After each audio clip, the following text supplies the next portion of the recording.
There is a boundary in space where the word later stops working. Cross it, and every direction you can point leads inward. Physicists call it an event horizon. Nothing inside it can touch anything outside. Not light, not signal, not you. For most of the 20th century, the people who found these objects in their equations refused to believe they were real. They were wrong. We have since photographed 2 of them and listened to 2 more collide a billion light-years away. This is how the universe's most embarrassing prediction became its best-tested one, and then broke physics all over again.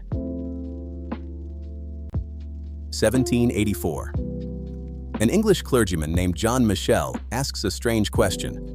What if a star could trap its own light? He calculates that a star 500 times the sun's radius would hold light back. The idea is ignored for a century. 1915. Einstein publishes General Relativity. Gravity is no longer a force. It is the shape of space-time itself. Within months, Karl Schwarzschild, serving on the Russian front, solves Einstein's equations exactly. The solution contains something ugly. At a certain radius, the mathematics divides by 0. Einstein assumed nature was never so careless. He spent decades arguing it away. 1939. Robert Oppenheimer and Hartland Snyder show a dying star can collapse straight through that radius. Nothing stops it. The paper appears the same week Germany invades Poland. Oppenheimer moves on to other work. The result sits unread for 20 years. 1965. Roger Penrose proves it is not an artifact of perfect symmetry. Relativity demands singularities. They are not going away. 1967. John Wheeler adopts a blunt 2-word name, chosen frankly for its advertising value: black holes. So what is one? Less than you would expect. A black hole has no surface, no chemistry, no history. 3 numbers describe it completely: mass, electric charge, and how fast it spins.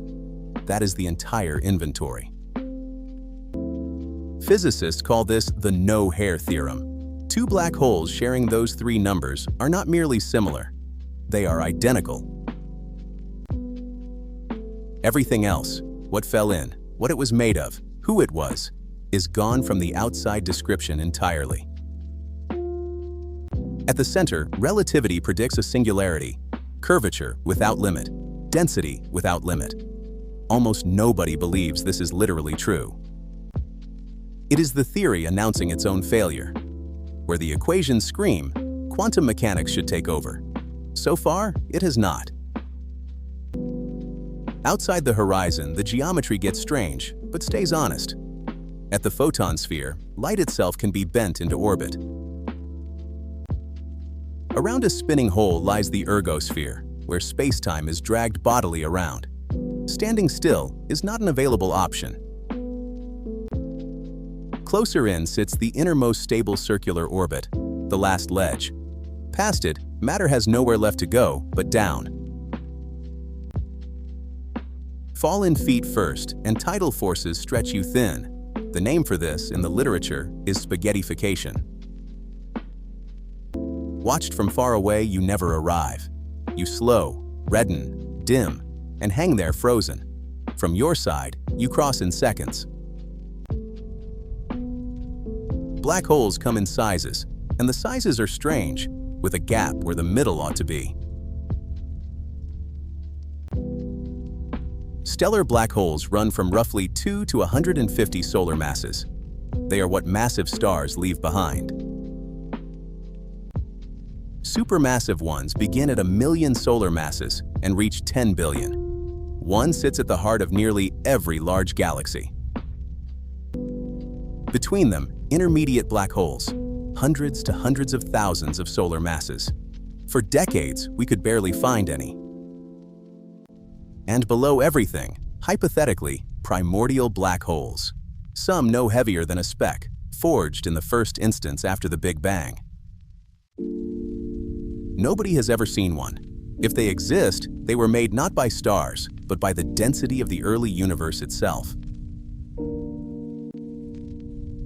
How do the large ones grow? By eating stars, by swallowing gas clouds, and by merging with one another. Which raises a problem nobody has solved. The earliest supermassive black holes are already enormous, far too soon after the Big Bang. Falling matter does not drop straight in.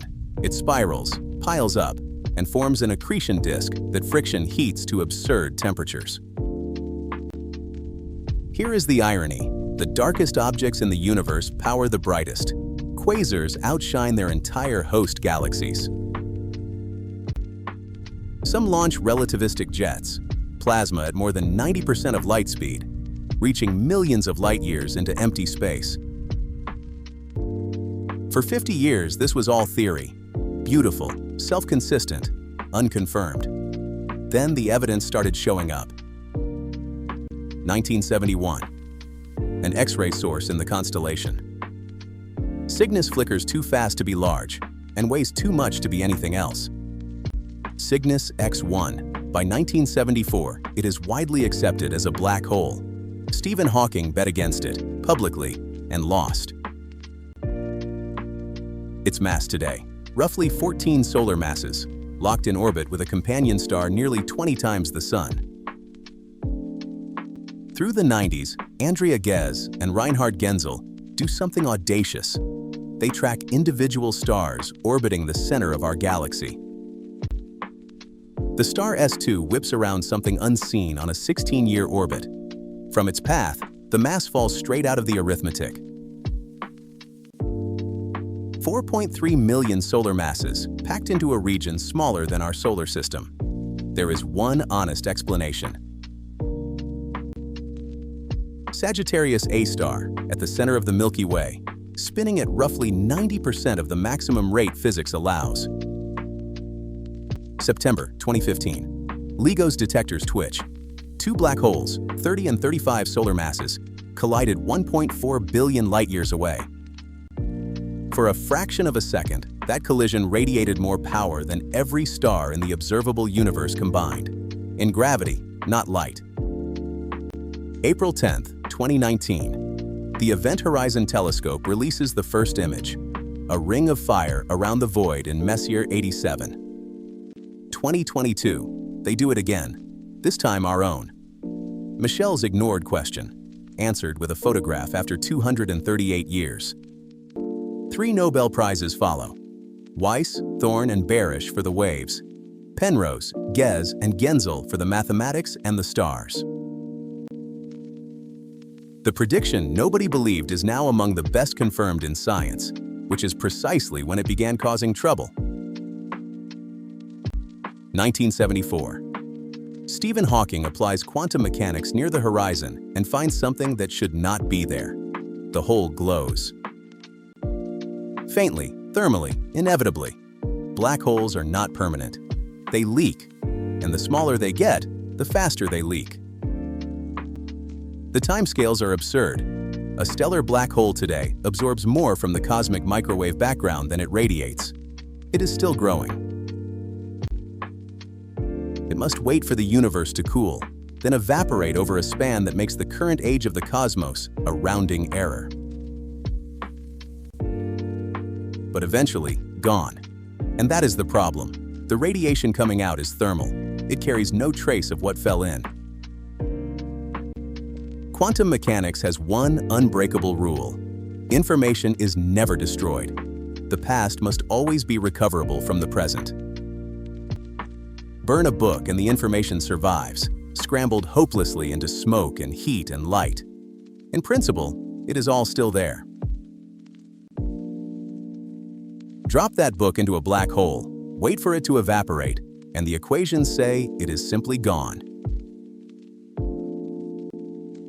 Both theories cannot be right. 50 years of work, holography, firewalls, wormholes, and there is still no agreed answer. Michel asked what happens when gravity traps light. We photographed the answer. We still cannot say where the light went.